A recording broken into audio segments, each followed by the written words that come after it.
All right, let's get started then. Thank you everyone for being here. And we have a bunch of people who are opting to join us on Zoom today. Last year, if you happened to be in this session, we had a pretty full house, but that was because we didn't offer a Zoom option last year. This year, we are not only offering a Zoom option, but we are recording this because we have a number of people. For example, I know our cabs are meeting today and can't be physically here, so they will watch this on replay later on. So anyway, thank you for coming to How to Make Your Voice Heard at the Hawaii State Legislature. And I don't have to remind you that in a democracy, this is a responsibility. It's your right, it's your privilege. So I'm very happy that you are here. Today, we're going to empower you or try to empower you to make your voice heard at the legislature. We will not be telling you what your positions should be. That is forbidden by the university. We can't tell you as a center how you should feel about various measures. But what we will be able to tell you today is how you can get your opinion known. And it really does matter because citizens speaking out truly make a difference in how rules and decisions and laws are made. And we'll be showing you some examples of that today. So just to start off by a show of hands for the people in here, how many of you have never testified before in any way, shape, or form? Never written or never spoken? And don't be ashamed because most people, okay, excellent, okay. How many of you have done it at least just like once or twice, maybe? Okay, wonderful. And then how many people have done it like a zillion times? I know Linda. You're giving Cliff, yes. Okay, all right, good. Just trying to get a temperature check. I hope that today's session will be helpful for all levels, or at least I tried to design it that way. Oh, no, let's try it again. Okay, so this is a jam-packed agenda today, and I just want to go very quickly over this to respect everyone's time, but know that if at the end of this session you have more questions or you would like some hands-on help with setting up your bill tracker or notifications or so forth, we can do that after the 2 p.m. adjournment. Happy to help you with any of your questions. So a little bit about my background and how I got in this ended up standing here today. So my perspective about your voice in the legislature comes from having played various roles at literally thousands of, I had to actually sit there and count, like how many would I have done in a year? Does that amount to actually thousands of public government decision-making proceedings over decades? Decades, that means I started when I was 2 years old. Just kidding. But that's both as a journalist, observing from the outside, as well as a staff member and a strategist working from the inside. So I've worked at everything from, covering the State Board of Education, neighborhood boards, Land Use Commission, City Council, Hawaii State Legislature, all the way up through Congress. And Congress is an interesting thing for me because I got to do that from both sides. So in the 90s and early aughts, I was a reporter for USA Today, and I got to cover Congress from that perspective. And then years later, I became communications director for Congressman Takai, and now it was a different perspective entirely, getting to see the tax laws and everything, sausage being made, right? From behind the scenes. So that was really eye-opening. So I hope to bring some of that experience to bear here as I encourage all of you to get involved in the process. So, that's enough about me. Today is really about you and getting your head into that game. So I'm going to ask you now to please take a moment to look around you and, lock eyes with somebody who you actually have not met yet. And just take a couple of minutes, each person share for like a max of a minute or so, about what do you think holds people back from getting involved in that democratic process, speaking out of the ledge, going to public hearings, et cetera, et cetera. Choose somebody. Okay, let's take, how about we take a little bit of a temperature check? So in your discussions, how many of you heard that what holds some people back from testifying in the legislature is that it's just too complicated? How many people heard that in the discussions? How many people heard it's scary or intimidating or yeah, some of that? Yes. How many people heard I just don't know the processes. Like that's confusing to me. Okay. All right. Okay. Fantastic. Let's talk a little bit about this to set you up for what we got coming ahead. So some of the very common things that I do hear in conversations like this include things like the belief that I have to be able, if I'm going to testify, I have to be able to write like an expert or be a professional orator. And really, the fact is that your authentic personal journey, your experiences and your perspectives are so valuable in a public hearing context. It really, really can be impactful. Also, another common belief, testifying is too complicated for the average citizen. It is a little bit convoluted sometimes in the processes. I hope to make them as simple as possible. And in fact, there are online tutorials specific for Hawaii, including those at the Legislative Reference Bureau, which I will orient you to in a moment to make the learning easy. Some people will also often believe that their voice will not make a difference in what happens in these decision-making proceedings. And actually, I will tell you from personal experience and witnessing, citizen testimonies often change the course of a bill, like radically. I have seen, and some of you are nodding, we have seen bills that seem destined to die come alive again because somebody gave compelling testimony in a hearing, and vice versa. Sometimes there's a bill that seems like it's like a no-brainer, it's going to pass, and then somebody brings up something so devastating in a hearing that the legislators go, maybe we better put a pause on that. So it really, really can make a difference. And then I've heard this belief that legislators are scary. And I don't have any answer for that, really. I got nothing. They are sometimes scary. But we have to emphasize that the legislature really was created for you, not the other way around. They're supposed to be there to serve you. We elected them to serve you. Okay, so how come it's not popping up? Your voice really does matter, and it is wanted. In fact, sometimes when bills come up at the ledge, if nobody shows up to testify or no testimony comes in, sometimes the legislators are like, I've literally heard legislators say, does anybody care about this thing? Like nobody's testified on it. And then it's gone. It's gone. So indeed, your voice really does matter. A simple way to think about the different ways to testify. So I've kind of ranked them 1 through 4, and I'll get to number 4 in a second. But these are generally speaking, this is an oversimplified way of thinking of it, but 4 different ways to testify in order of impact. So we'll talk in detail for a moment, but unscheduled in-person or unscheduled Zoom remarks, walk-ins, basically at the end of a committee, this is level 1.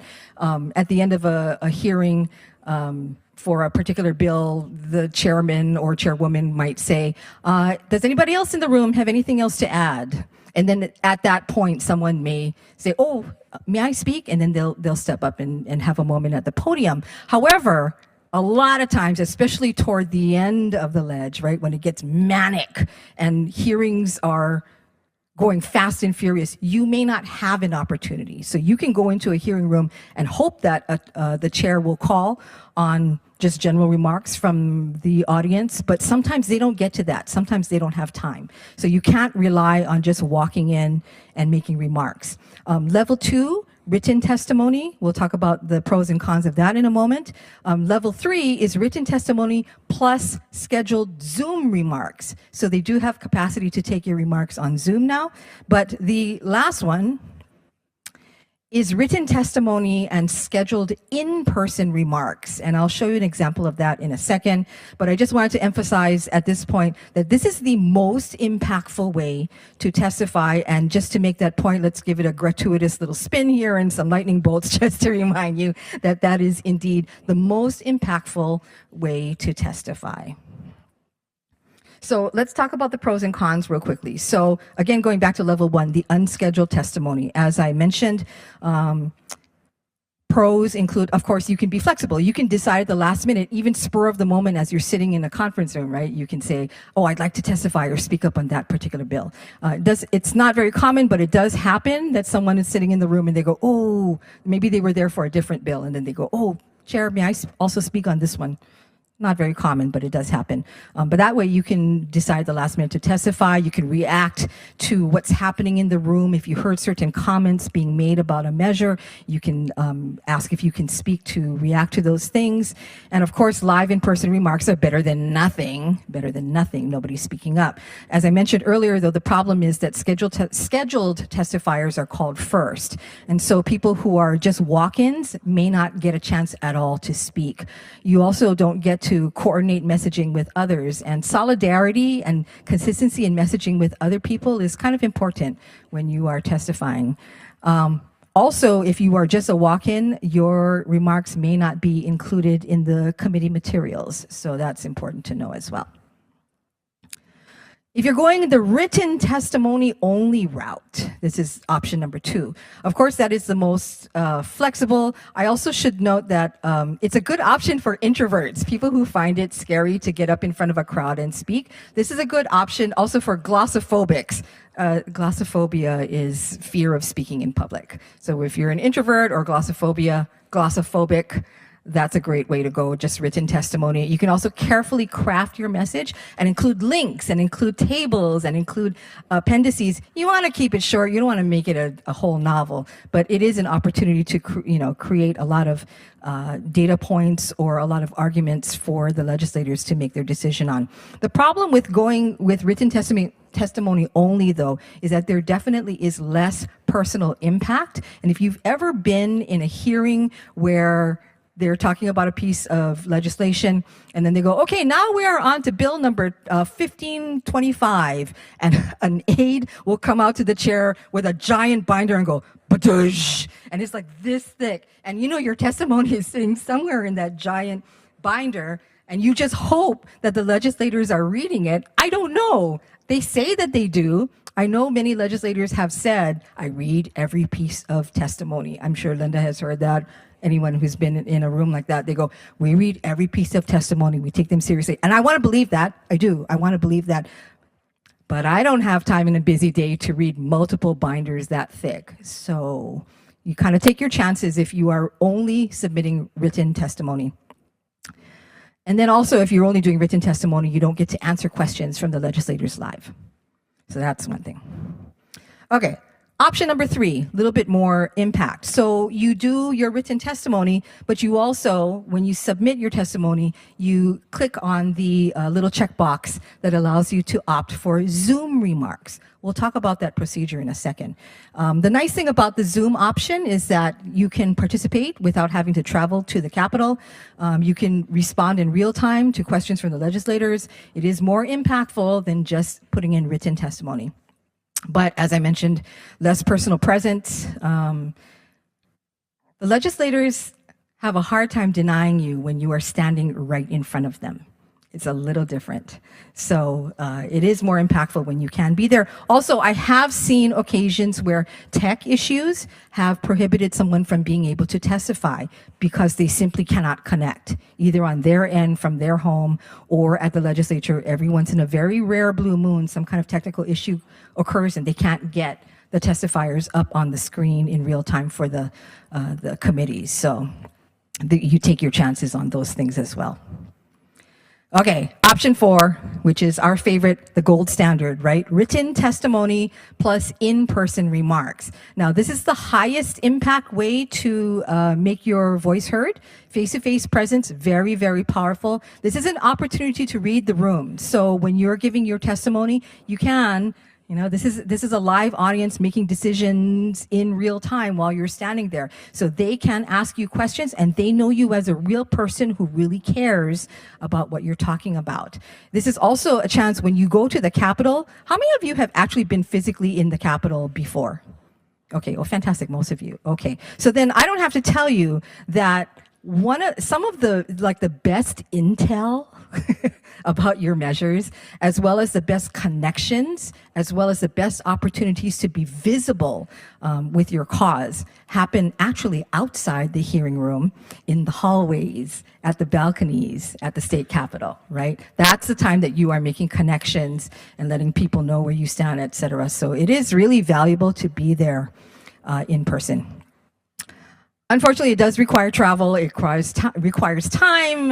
You got to find parking. You got to wait. Very often, especially toward the end of ledge, hearings run very late, and time limits are strict. Now, if you are speaking on a bill that doesn't have too many people speaking, then the chair might be generous and say you have 3 minutes or you have 4 minutes to speak. But if that thing is just slamming, like there are 30 people, 50 people signed up to speak and they got to get through it, they may say, I'm sorry, you have exactly 1 minute. And they will put a timer on. And as soon as your time is up, they will either, if you're in person, they'll cut you off. If you're on Zoom, they simply turn you off. Which is, they just have to, they're not trying to be rude. They're not meaning to be rude, but they have to do it because there's so many people who need to speak. So that is one of the downsides of that. And it, of course, as we mentioned, it can be a little bit intimidating for first timers, but it is quite the experience to be right in the middle of democracy. This is how democracy is supposed to work. So with that, now this is Linda. I wanted to show you now a great brief example of how written testimony can be so much more impactful when in-person testimony is added. Now, our friend Linda Asato over here, everybody can please give her a round of applause, please. Yay, Linda! Because Linda is a really passionate advocate for our center. And she was at, I'm sorry, I'm just trying to move this over here so I can read. There was a recent hearing on HB 2160, which she submitted written testimony for, but she also spoke in person. And her personal story drove that message home so much more strongly. And so it's like 2 minutes she speaks. I'm just going to play this really quick, and you tell me what you think. Please step forward. Would you like to testify? Thank you. My name is Linda Asato. I submitted written testimony. Yes, we have it. Thank you. But I would like to add the reason that I'm here personally. I'm a 3-time cancer survivor. The first time I was diagnosed with cancer was 1993. My mother had been also a breast cancer patient. And when I looked up her records at Straub, I found that the 4 drugs, the chemotherapy that she had received, were the drugs that were used on me 20 years later. So I was saying to myself, you mean in 20 years there's been no improvement to the standard of care? So I decided that I would participate in a clinical trial. So the drug that I was given was everolimus. And today that drug is used for treatment of cancer patients. As a patient advocate now, I would like to see the research continue. And with the restrictions on the funding from the cigarette tax, it really ties the hands of the cancer center. So I am begging you to take those restrictions off, please, for the benefit not just of myself, but I have family and friends who are also affected. So thank you for listening to me. Thank you, Mrs. If Sato. there are any questions, I'd be happy to answer. Thank you. Thank you. We're all glad you're here today. Thank you. Thank you so much. I'm a 30-year survivor. 30. Members, any questions? Do you think legislators will remember her and her story, right? Absolutely. Absolutely. So big impact right there. Okay, so how do we get everybody to that point? So I want to just illuminate you to a few of the resources. The Legislative Reference Bureau has a public access room, and their resources are available on website. You can also call them. You can also go in person to room 401 over at the state capitol. They are awesome. I think I have leaned on them 1,000 times over the years with my insane questions. But I think last year's session when Cliff and I were over there with Dr. Ueno, I think they even charged his phone. Like, you know, they're just eager to help. Nicest folks, and they are there for you to help you navigate that really confusing process. Here's Dr. Ueno, by the way. Thank you for coming. I want to show, so if you will, I will send this link out later on, but the public access room for the Legislative Reference Bureau really does have some fantastic resources if you are interested in getting involved in the testimonial process. And this is one of the videos that they have. I would like to show this really quickly because actually this video will give you a basic understanding of how to submit your testimony online, as well as how to let them know that you would also like to speak if you so choose. So here we go. Aloha, and welcome to this video on how to submit testimony online at the Hawaii State Legislature's website and how to request the opportunity to offer oral testimony. So if you find yourself looking at this video from the Public Access Room website, it's easy to navigate over to the Hawaii State Legislature's website by going to the bottom of the screen and clicking on the Hawaii State Legislature link. Otherwise, you just go directly to capital.hawaii.gov, and that's where we'll be submitting our testimony from. We'll need to submit our testimony using the Submit Testimony feature on the capital.hawaii.gov website. It's the only way that you can submit your testimony as well as ask for the opportunity to testify orally. And the testimony information is going to appear at the end of the hearing notice that lists the bill or the resolution that you're testifying on. There is no rule as to what your written testimony is going to look like. That's really up to you. You want to make sure, though, that you include the bill number, your name. They don't accept anonymous testimony. Whether you're for it or against it, really upfront and nice and out there so that no one has to dig through your testimony to find out what your position is. And then why? Where are you coming from? Are you an expert in the field? If so, that's great, but it's not necessary to be. Maybe you have an experience or your auntie had an experience that this legislation would affect. Stories are really wonderful. That said, you want to keep it short. If you can keep your written testimony to just a page or so, that's really ideal. And we encourage you to use your own words rather than cutting and pasting from an organization's say. It'll just make your testimony all the more compelling. So once you've typed up your testimony and saved it on the computer, you come to the legislature's website. Now, if you don't want to type up your testimony ahead of time, that's fine. You can just type your testimony right into the Submit Testimony box, and we'll see how that works. So on the legislature's website, you'll want to log in. And the first time you use any of the interactive features on the website, either the Submit Testimony, hearing notifications, or measure tracking features, you'll have to register with the website.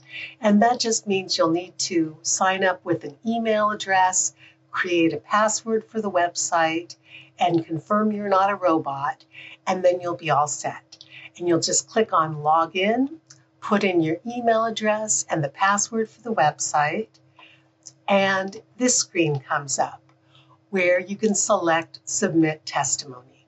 If you've navigated away from this screen, you can also find the Submit Testimony option under the Participate tab at the top of the page. Once you've hit Submit Testimony, this form comes up and it wants you to enter the bill or the resolution number. Take a moment here to read on the right-hand side some of the language about privacy. You just want to make sure that you're aware that when you submit written testimony, that testimony is going to be posted on the website for that piece of legislation, and it's going to stay there. So you want to make sure that you don't include any personal information you don't want to share with the internet world.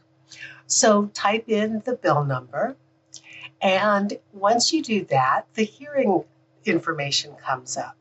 Now, if there's not a hearing scheduled, it will not allow you to submit testimony. So the hearing information comes up. It also shows you your full name, which is what it's gotten from the registration that you filled out when you registered the email address with the site. The reason that this full name is important is because if you are asking to testify remotely over Zoom, then you want to make sure that that name matches your Zoom identity. So if I'm John Q. Citizen, but my Zoom identity is Jack Citizen, I want to change this to Jack Citizen so that it'll match my Zoom identity. So when I show up at the Zoom meeting, the gatekeepers will know to let me in from the waiting room. So then you just indicate your position on the bill, whether it's support, oppose, or whether you're just offering comments. You don't know how you want them to vote, but you want them to have certain information. And then you scroll down on the form and you'll indicate whether you're testifying as an individual or on behalf of an organization, and then how you're going to be testifying. Is it just written testimony? That's fine. But if you also want to testify in person by coming to the Capitol, let them know that. Or if you want to testify remotely over Zoom, let them know that. So you have 3 different choices there. Once you've indicated how you'll be testifying, you'll scroll down and then you have the option of either uploading the file that you typed up and saved on your computer by just clicking on Choose File and finding that file on your computer, and then the file name will appear right next to that Choose File button, and then I can submit my testimony. If I don't want to upload a file, I do have the option, instead of that, of typing my testimony into the testimony comments box. So either way will work, but they really want you to do one way or the other, okay? So either you attach a file or you type your testimony in the testimony comments box. And please do one or the other. If you don't have a file that you want to upload, but you don't have much you want to include in your testimony, that's fine. You can just type under the testimony comments box, I support SB 16, and leave it as simple as that. That's fine, but just put in something there or attach a file. And then once you're ready, you'll click on Submit. Take a moment to review your form, make sure that everything is accurate. Once you submit your testimony, there is not an opportunity to change it. So you want to make sure that you're ready. So once you are, you'll just click on Submit, and then you'll get this green box on your Submit Testimony page that shows that your written testimony has been successfully submitted. It's now on its way to the committee. So if all you're doing is written testimony, at this point you'd be done. If you also ask to testify in person, you would want to make sure you note that on your calendar and show up at the hearing at the appropriate time. And if you've also, so this means that you've submitted your written testimony. If you've also asked to testify over Zoom, you'll also have in that green box a little Zoom requested notation. And what happens is that a couple hours before the hearing, that Zoom requested turns into a join button. And so if you requested Zoom, what you'll do is when hearing time rolls around, say 15 to 20 minutes before the hearing, you'll sign into the website, click on the Submit Testimony button, just like you did when you were submitting your written testimony, and find the Join button. Click on that. You'll want to, it'll bring you into Zoom land. You'll want to keep the chat panel open and wait for your turn. The chat panel is how the legislative staff's going to communicate with you. And you should keep your microphone off and your video off until it's time for you to testify. They'll ask you to start up your video, and then when they call your name, you'll unmute your mic and say, Chair, Vice Chair, members of the committee, I'm here in strong support, or whatever it is. And note that there may be a time limit. Quite often that's listed on the hearing notice, so you may want to take a look at or the I'm going to pause the video right there because the rest of it is kind of covers a lot of the things that we have already talked about beyond that. So happy to, after we're done with the presentation, happy to answer any questions about that procedure as well. But we're running a little bit behind time, so I just want to breeze really quickly through some of the other points because we still want to bring Cliff and then Brenda up here. So a few more bits. We, as I mentioned earlier, here on the left-hand side, this is the public access room, just a glimpse of what is available to you on the website. So that is a really fantastic resource. You can look at tutorials just like that one, but on other topics like how to sign up for hearing notices, a refresher on how to track bills, which I'm going to go over super quickly in a moment. There's also the session calendar. All the things that are happening at the Ledge are available in one PDF, which I will send out to everybody after after this session. I had meant to print it, but I apologize, we didn't have time for that. But that is very easily available for you. I will go very quickly over some pro tips about written testimony. So as they mentioned earlier, you can pre-write your testimony or you can type directly into the platform. I will tell you specifically for UH employees, if you are uploading a doc, please use plain paper and use a plain form. Do not use the UH logo or the UH Cancer Center logo. The reason for that is that Dr. Ueno, Cliff, our specific senior leadership designees are the only ones who can speak in official positions representing the Cancer Center. Everyone else will be speaking as individuals. So indeed, when you are on the website uploading your testimony, when they say, are you speaking for an organization or are you speaking for for yourself as an individual? Choose individual. You can, in the context of your testimony, say that you work at the Cancer Center. You can, so that they understand. It's actually important to say that you work for the center, and you can say what you do, but you have to, it is required that you say that you are speaking as an individual. A few pro tips about spoken testimony also. Highly recommend that you prepare 2 versions of your spoken remarks if you are making notes. As I mentioned earlier, if the chair feels generous, there are not that many people testifying that day, you may be allowed to speak at length, maybe 4 minutes. That's the longest I've seen, 4 or 5 minutes. But very often they're very busy. They're going to cut you off at 1 minute. So be ready to make your remarks very succinct.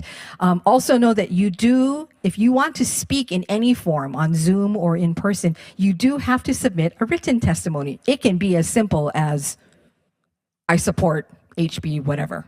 It can be that short. But you have to get on the website and submit something and then indicate that you are speaking live. I am going to very rapidly show you how to build a bill tracker and sign up for email notifications. You're going to see that it's really, really easy. And it's the same platform that you would use to submit your testimony, to sign up or speak. So you're going to go to this website that you're looking at over here. It's capital.hawaii.gov. And I'm going to click on it. It's going to show you, this is the website in real time. I am already logged in here. And so if you want to build a bill tracker, so they've got these wonderful drop downs here. And what you want to go to is the one that says participate to build your measure tracking in case you want to track certain bills. You're going to click on that. And what you're going to see down here, I have already built, this is my list of bills that I like to follow and care about. Thank you to Cliff Martin for having compiled this list. So I'll show you what my list looks like, and you can totally add whatever you like on your list. This is what my list, when you click on show list, this is what my list looks like. Oh, why doesn't it scroll? Okay, hold on for a second. Why is it not scrolling? Here we go. So this is my list that I have built myself, and all you have to do, I'll show you how really easy it is. I'm going to put, oh, is this on? Maybe I'll use this. Can you guys hear me?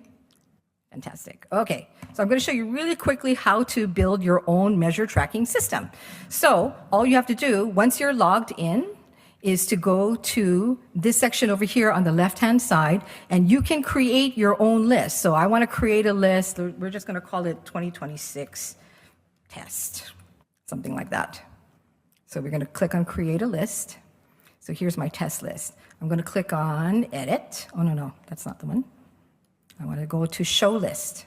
Okay, so now you see that there's nothing right now on my list. However, maybe we want to track, let's say we're going to track HB 2160. That's the name of the measure. And we'll just click on add a measure. Now what it does is it'll automatically populate over here, and it will automatically show you the measure that you just entered.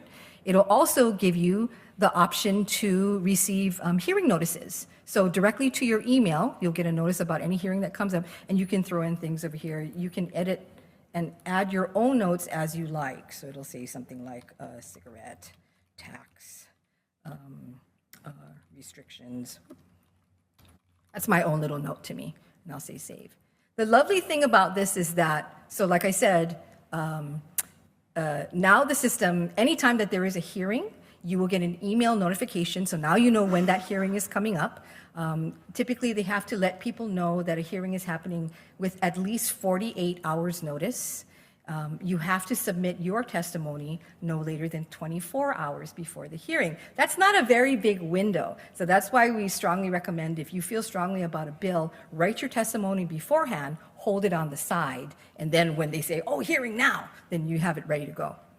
The other nice thing about building a tracker like this is that, so now you'll see that this link over here for the name of the bill is live. So when I click on it, now it'll take me directly to the page on the legislature site that gives me all the updates. So if you scroll down over here real quickly, you will see all the status. It's in reverse order. So the latest action where it was passed second reading in the Higher Ed Committee, I believe, is shown over here. Or was it? Sorry, I don't have my glasses on. Yeah. You are correct. So you have that. Also, if you scroll up over here, you'll see the different versions of the measure as it's rewritten in its successive committees, committee reports here. This is the interesting part that I love when people, especially when you're a first-time testifier, to click on the portion that says testimony, and you'll see all the testimony that was submitted for that particular hearing. So now you have sort of a cheat sheet for all the awesome arguments for and against that were made on this particular measure, and you can read that at your leisure. Let me close that up. But that is one way to get notifications. Another way to know what's going on, again, this participate button in the middle is your best friend. Also go to hearing notifications. This is another way to keep track of things. So what you have over here under hearing notifications is a list of all the committees that are active in the legislature. And you'll see that I've checked off the ones that I like to get notices about. So the Finance Committee for the House is really important.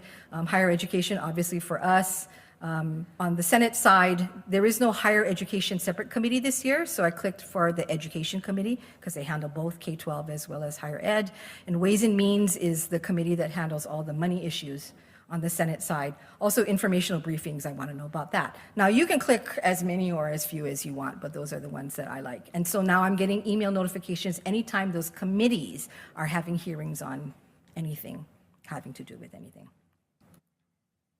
Okay. So,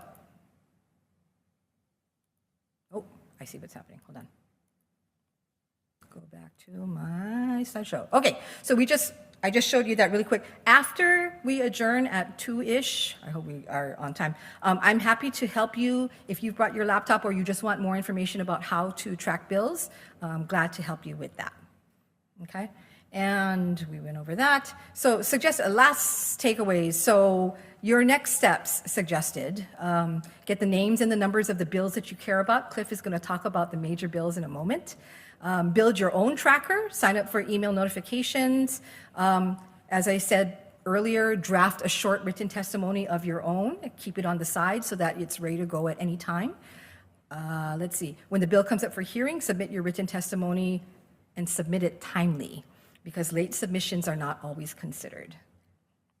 And then be prepared to testify several times because each bill will go through various committees and it'll cross over to the other side of the ledge and then come back. It's if you look at the calendar, it's a long process. But you will, if you really are wanting to have your voice heard on a particular bill, especially toward the end when the real decision making is happening, be prepared to testify several times.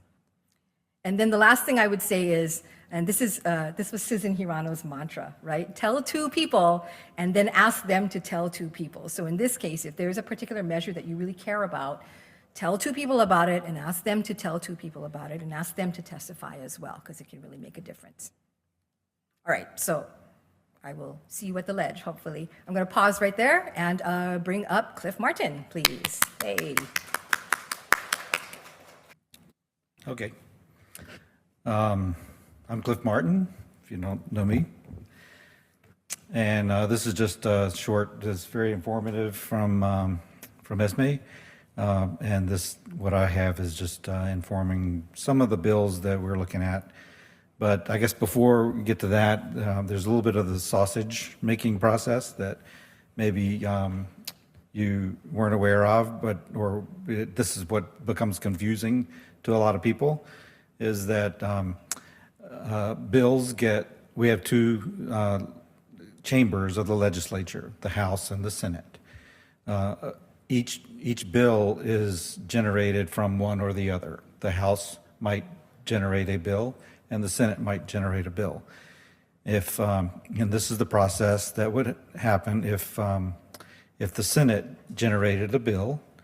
The bill has to be read in the overall chamber, and it gets referred to a committee, and then this first committee is usually called the subject area committee. Like for us, a lot of our bills go to higher education, or in the case of Senate now, it's called education, or health, sometimes health. And that's where the testimony is heard. And so the bill will, you'll get an agenda for a committee meeting, and you do the process that Esme talked about, and you want to submit the testimony, you show up for that committee meeting. Once that committee meeting is done, it goes back to the chamber for a second reading, and it gets referred to another committee. And normally it's a money committee. And so the second committee hearing is held same way as the first, and goes back to the chamber for a third reading and a vote. And once it gets voted on, what they say is it crosses over to the other chamber. So in this case, it's the House. It goes to the House chamber. Gets read, assigned its committees that it needs to go through, and first reading, first committee, second reading, second committee, third reading. Sometimes there are more than two committees that the bills are referred to, and that can effectively kill a bill already, because there's not enough time to have three different committee meetings before it needs to cross over. There's a date that it needs to cross over. So that happens sometimes, but sometimes the committees will have joint meetings. So you might have a health and an education committee meeting together, and they vote separately, but they hear all the testimony at the same time. And that helps with those that have three referrals. Then this also happens with on the House side. If a bill originates in the House, you just do the same thing. You go from the House side over to the Senate side, and eventually, after everybody, if your bill makes it through this far, and not all bills do, in fact, like maybe 20% of the bills make it through. There's like 1,000 bills that they generate. It's a whole lot of work to generate 1,000 bills, but they only have time to go through the process for approving maybe 150 in a session. And once it gets through those processes, there's a lot of sausage making that goes on behind the scenes that you don't even have chance to testify. But there, whatever changes get made in one chamber that aren't heard in the other chamber, it has to go. The bill has to be reconciled so that each chamber agrees on the changes that the other chamber has made, and that's called conference committee, and that happens behind closed doors. There's no public. I mean, you can view it, I think, online, but I don't think they keep. It's not an open room, and there's no testimony. So I'm not even going to go that far. But then there's if it makes it through that, then it goes to the governor for signature. And there's several ways the governor can sign a bill. He can, if it's been approved by both houses, and he doesn't want to necessarily sign a bill. Sometimes there's political reason he doesn't want to have his name on the bill. It'll still get approved and passed without governor's signature. He has a certain number of days he can sign, or he signs it, and sometimes he or she wants to include some of the people that testified for the bill or some of the beneficiaries of the bill, and they have this big signing ceremony, and you get to go there and stand behind the governor as he signs a bill. And then he can veto, and there are different ways you can veto. There's not a lot of choices for line item vetoing unless it's a budget bill allocation. But you can veto, and then the House and Senate have the option to override a veto. They have to have a certain number of votes in order to do that. But that's the process for a bill. And Esme said she'll send you this calendar, but this is just an idea of what the calendar looks like. They got these weird, definitions of days. First triple referral filing for House bills, and first triple referral filing for Senate bills. This is where we are, right? So we're at the first lateral filing bills. That just means that the bills have to be referred to the next committee, the last committee, by this date, the 19th, in order for the bill to survive the before crossover. So it has to be heard at the committee. And it doesn't require the committee to hear a bill. The chair of the committees have to put a bill on the agenda. So that's where bills get killed, by the chair not putting a bill on an agenda. But so the 19th, if one of the bills that you're following hasn't been referred to the second committee that it needs to go to, your bill's killed for the year. There's no recovery of it. There's a way of covering it. It's more details than needed, but and then this sort of the end of the. This is just March, so more, it crosses over. The big deal is the crossover. Where's the crossover? Budget decking, that's the budget crossover. That's later on, but anyway, it crosses over to the other chamber, continues on through. Here's the first crossover, concurrent, second decking, second cross. Lots of definitions on here. The PDF that she's going to send you will tell you what these definitions are. And eventually in May, the 8th, there's sine die, but the people say sign or die. You have to sign the bill or it's dead. See, these are some of our high priority bills. And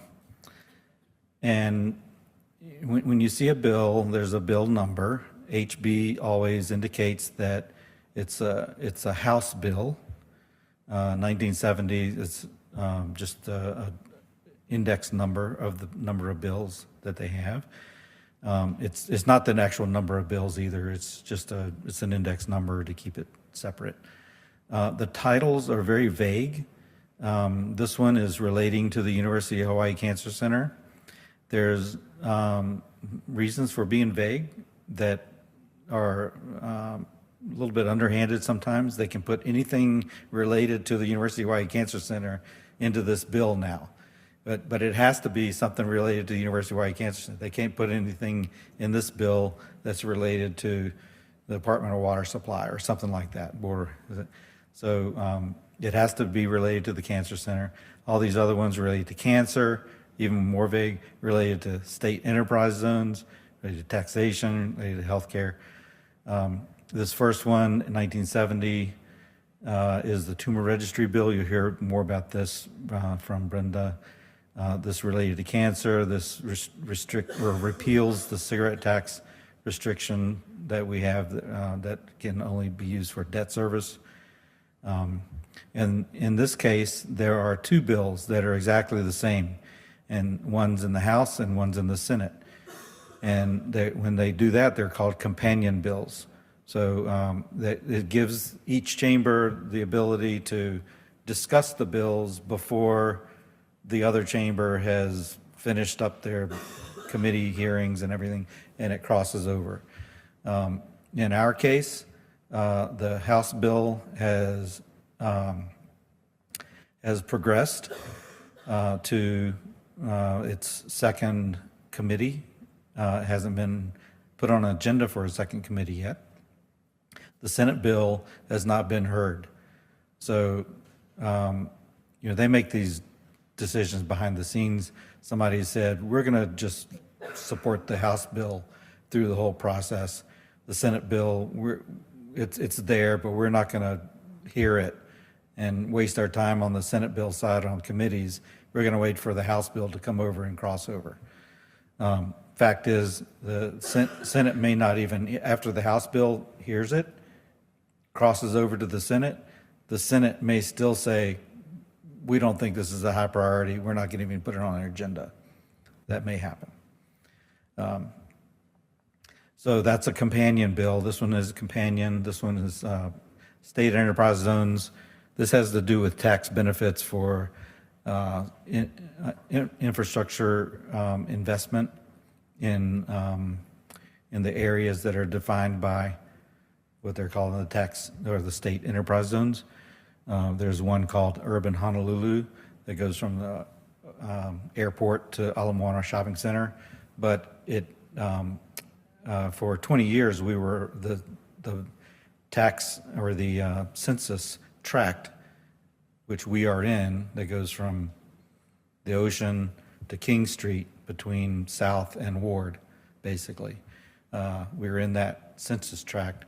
That has been removed from the enterprise zone. So when people invest in this building, for instance, now, you won't get the tax benefit or the tax credits for supporting infrastructure. So they're trying to add this back. I'm not sure this is going to go through. There's some problems with it, but they're trying. It's one that Senator Moriwaki has championed on her own, and the House also ran basically the same bill as a support for really Senator Moriwaki. It's really her that has been doing this. It would help us. So if we had agreements with other entities that possibly outside the enterprise zone, they can invest in say, building the annex, the interior of the annex. Someone outside the enterprise zone can benefit from tax, from the general excise tax on that. This one is increasing tax on vaping. It would benefit the Cancer Center. The funds would be allocated to the Cancer Research Special Fund. That same thing, that is what we call the cigarette tax fund. That one is not moving. It's in the Senate. There are reasons Senate bills don't move for us. HB 2159 is established. This is a workforce development initiative that is really centered by the university. And so JABSOM, the Cancer Center, other schools, nursing, pharmacy would benefit from these establishment of positions and the funding for those positions. But from my perspective, some of these bills just won't go. Like that, I don't know if you saw it disappear, but this increase on vaping, that hasn't been heard yet. It's probably not going to go. The Senate side of this SIG tax restriction, probably not going to go. And so this is my opinion. I think these are the ones that are left at this point. Sort of medium priority bills, same idea, that we got very vague titles and the purposes, a lot of it having to do with tobacco sales, vaping, nicotine products, all that kind of stuff. I put these in two separate lines because they're actually a little bit different and not true companion bills, but it's similar in the other ones. This one has three bills that are exactly the same. Don't know why. You got two Senate bills that are exactly the same. They compete against each other. But for the same reason, I think a lot of these are not going to go any farther than where they are. The state budget is it's going to go. It hasn't been heard yet. There's special meetings that they'll have on the state budget. There are two budget bills. One is just the standard expenses for the state, and so it's like a 1,200-page bill that has a line for every department and sub-department within the state. Our line is called UOH 115 for the University of Hawaii Cancer Center. We get allocated some number. It's a made-up number, but it's like 4 million and some change. We get that directly from this line item in the budget. We also get more funding from Manoa that supplements that. So it's not the total amount that we get. SB 2500 is a capital improvements bill, so there's a separate bill to fund the capital improvements for the state. Other bills to watch. We can send this out. These are a list of bills, same thing. They've got companion bills and whatever, having to do with cancer. Some of these bills just not going to make it.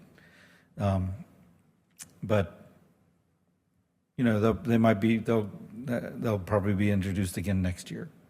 Some of these were introduced last year, and sometimes it takes 3 years or more for a bill to make it through the end. I think that's about all I had. Any questions on that, or are we going to take them at the end? Questions? Oh, we should probably go to questions at the end because Okay. I know it's running a little bit late, and I thank all of you who are still staying with us. We do still have Brenda, Dr. Brenda Hernandez, to talk about the Hawaii Tumor Registry, and then we'll do Q&A afterwards.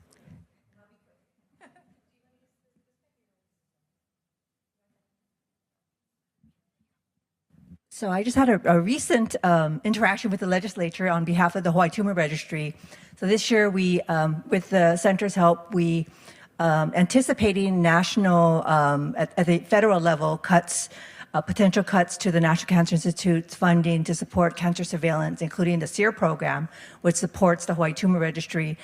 This bill was put together and introduced to provide support for the Hawaii Tumor Registry directly from the state legislature. So just some background, by state statute, Hawaii Tumor Registry's activities are mandated by the by state law, that cancer reporting is a requirement in the state. And so we did have very strong ground to stand on in terms of, that we do need funding support to be able to continue our activities. So this bill was heard at the House Higher Education Committee. So we submitted written testimony on behalf of the Cancer Center, as well as in-person testimony. I went in person to testify, and there were actually a number of bills written as me alluded to, depending on the schedule. So it was good that I actually submitted the written testimony, which they were able to read, but then I didn't actually have to read verbatim the testimony. I just went there and introduced myself and said that I was going to stand on our written testimony. And so and we were not asked any questions. The bill did pass unanimously out of the committee. And then, so I guess it's then goes to another committee. So, but I just wanted to mention that there's other ways to make your voice heard. In fact, we've also had some experience for the Hawaii Tumor Registry to actually advocate in other ways. So, for example, in this time last year, we worked with Amy Yamamoto, our manager for the Hawaii Tumor Registry, made an application to declare a certain day in April as a national, as Hawaii State Cancer Registrars Week. And that was actually an application made on behalf of the Hawaii Tumor Registry that was approved, and we were able to then have the governor's office recognize that, and that is an official proclamation made on behalf of the Hawaii Tumor Registry. So that is actually really important because it brings our visibility out there, especially in times where we are asking for funding support. It's good for legislators and others to know who we are and what we do. And I also wanted to make one other mention that in the past, we've worked with specific committees of the legislature. For example, there's a women's caucus that specifically focuses on issues that pertain to women. So in this case, they were concerned with HPV and cervical cancer screening and HPV vaccination. And so they came to the Hawaii Tumor Registry to get information on HPV-related cancers. So we were able to provide education for that committee and also to provide testimony to support their resolution to put together mandatory education for HPV vaccination that then led to what we have today, which is a mandatory HPV vaccination for entry at the 7th grade level. So I just wanted to mention that because there's other avenues to be able to make your voice heard at the legislature other than just written and spoken testimony.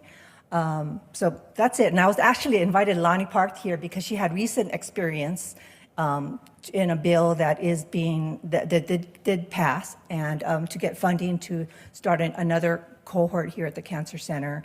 But she had to go to another meeting. So if you do run into her, you can actually ask her. She had an interesting experience at the legislature for that bill. But that's all I have, and I can take questions.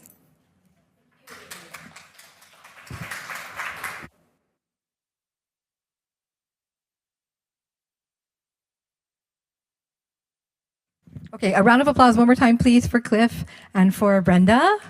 Appreciate their time and their expertise.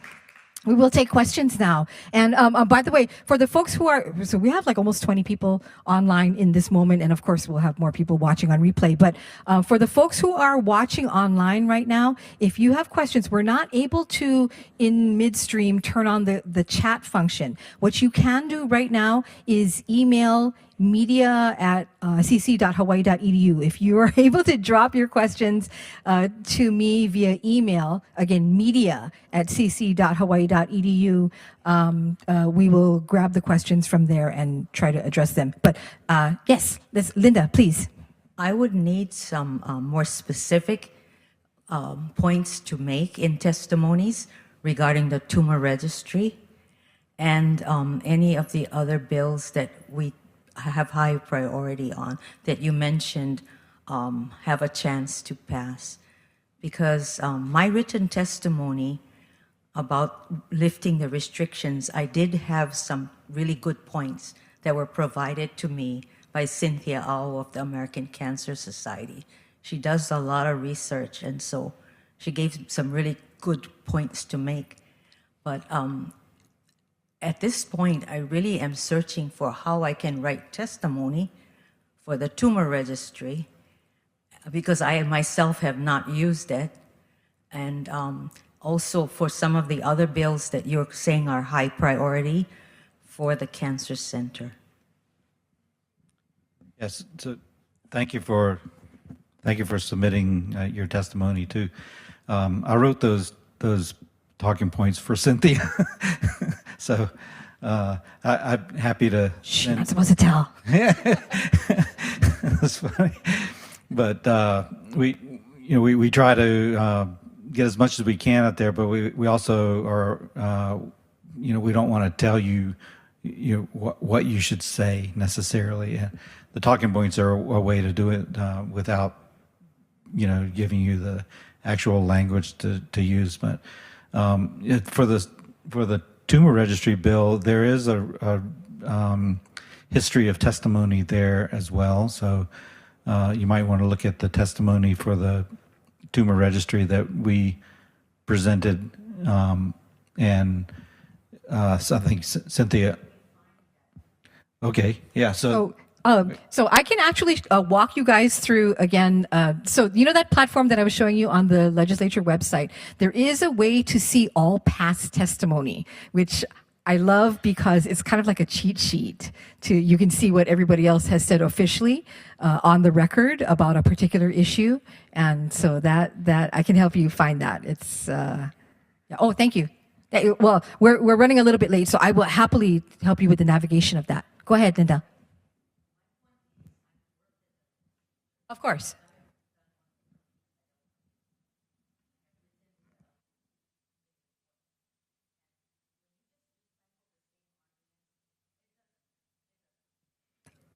Agreed. For our Zoom folks who are, Linda is saying, when you recycle the same arguments over and over, especially the ones that have already been in public record, then it doesn't really make an impact. You have to put them in your own voice, for sure. Please continue.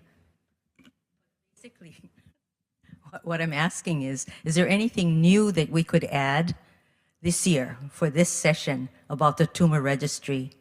Maybe citing what Dr. Hernandez said about the women's group?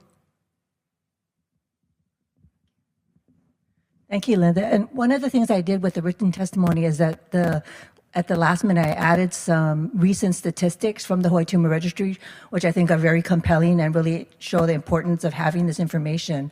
So for example, we added the fact that endometrial cancers are on the rise in Hawaii and nationally, and not only the incidence, but the mortality, so death rates. We also added that colorectal cancers in both young men and women are on the rise in Hawaii. And that is also something that's, I think it was really important to point out, because there is no way to really track these kinds of trends without a resource like the Hawaii Tumor Registry. So I think that, we can provide you, assist you with providing some, information that can help with to craft your testimony. But we've been also asked by legislators also to support, bills and other things or their own research on matters by providing those statistics. So thank you again for your advocacy on behalf of the Cancer Center. And I think it's super important to have that, because when I was at the House session, it really did make an impact to have people in person versus on Zoom or just the written testimony. And you could tell that the committee paid a lot more attention when people came up, introduced themselves, especially as a private citizen. And then I think it really kind of, made them understand that this is an issue that is, it was important enough for this person to come out and on behalf of as a private citizen. So, I just can't say enough about how important it is to hear those voices. Good point. Thank you. Thank you. Any other questions? I'm going to run over to my email real quick. Michelle will watch for any other questions. I'm going to run to my email just in case any folks on Zoom sent us any email really quick. Let me just check.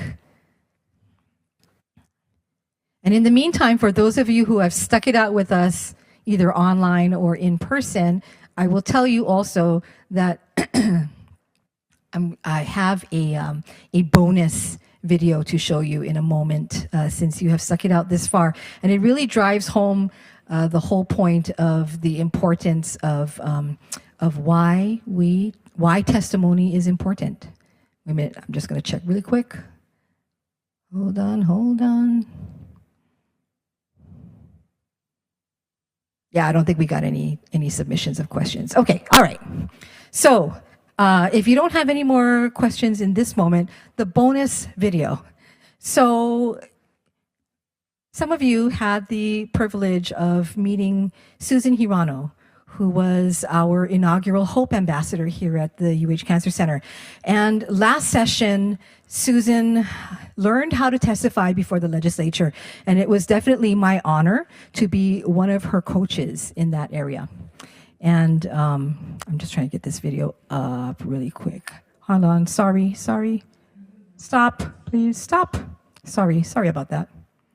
Let me just get it back to the beginning if I can. Well, let me just talk about it really quick. So like I said, last session, our inaugural Hope Ambassador, Susan Hirano, it was a chance for her to testify before the legislature, and she asked me to coach her in how to testify. And even though those were truly some of the final days of her wonderful life, she did find the strength and voice to testify on our center's behalf, and it made a difference. It really made a difference. Her testimony is a major reason HB 441 was passed, and we got that increase in the cigarette tax, and that increased money coming to our center for at least for debt service and for maintenance. And hopefully we're able to get a little bit loosened restrictions on that. But the fact that we got the increase at all is a major reason. And in fact, it is why I'm wearing yellow today, because yellow was Susan's favorite color.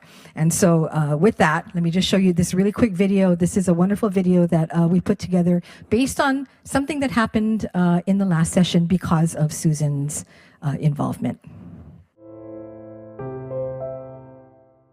Susan believed in our Cancer Center's mission and came to the legislature this session to testify on bills affecting cancer patients, including this measure. And she did all this while facing stage 4 metastatic breast cancer. What an incredibly remarkable woman. She was clearly struggling, yet she really just gave all of her time and energy in her final days to really see this measure through. While Susan could have spent her last days with her family, her friends, and recovering from cancer treatments, she was right here at the Capitol, in front of all of us in committee hearings, advocating for this bill. Members, this measure is by no means perfect, as it will still require further work in the future. What this bill is, however, is a good start to stabilize the University of Hawaii Cancer Center so that they continue their critical research. Research, Madam Speaker, that can only be done here at the University of Hawaii Cancer Center, which really makes it our cancer center. We have a unique population, Madam Speaker, one that cannot easily be replicated anywhere else in the country or even the world. While national data on cancer rates classify many ethnicities and racial groups into the Asian and Pacific Islander category, our Cancer Center conducts research so that we can continue to look at the Asian American and Pacific Islander category and disaggregate that data so that we can really look at Native Hawaiians, Japanese, Chinese, and Filipinos, and look at data about our people, for our people, so that we continue to look at interventions and address the cancer disparities we face. The best way to beat cancer, Madam Speaker, is to prevent or detect it early when treatments are the most effective. That is why the research done at our Cancer Center is so critical, so we can begin to address cancer rates within our unique populations and do everything we can to save more lives. Research on health disparities, genetic predispositions to cancer, screening modalities, and clinical trials are all being done right here because of our Cancer Center. The work must continue. I would like to close, Madam Speaker and colleagues, by recognizing an advocate for our Cancer Center, Susan Hirano. I first met Susan through the Cancer Center's Patient Advocacy Council, where Susan and I were both volunteer members. Susan believed in our Cancer Center's mission and came to the legislature this session to testify on bills affecting cancer patients, including this measure. And she did all this while facing stage 4 metastatic breast cancer. The physical and emotional toll of cancer is real, but sharing her voice to make sure that others could benefit from the breakthrough research became her mission. Unfortunately, Susan's cancer journey ended recently, and she is no longer with us. While Susan could have spent her last days with her family, her friends, and recovering from cancer treatments, she was right here at the Capitol, in front of all of us in committee hearings, advocating for this bill.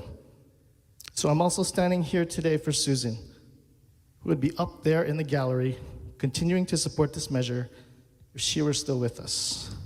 Mahalo, Madam Speaker and colleagues, and I urge you to support this measure.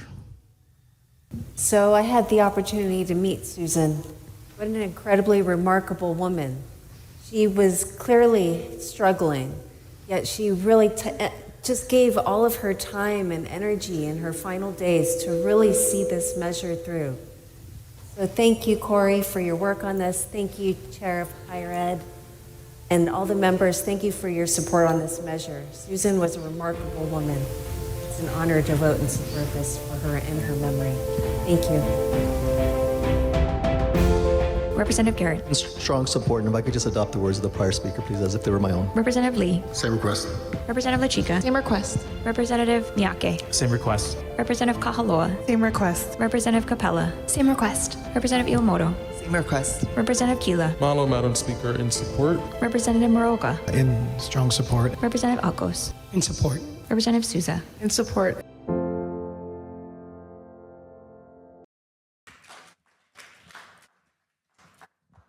I think she would be really proud to know that all that happened. And you can make that kind of impact too. So thank you for being with us. Thank you for trying. Thank you for making your voice heard. And if you have any questions, any remaining questions, or if you would like help with setting up trackers or whatever it is, or just want to talk story, please feel free to hang out with us. But thank you very much. We appreciate you.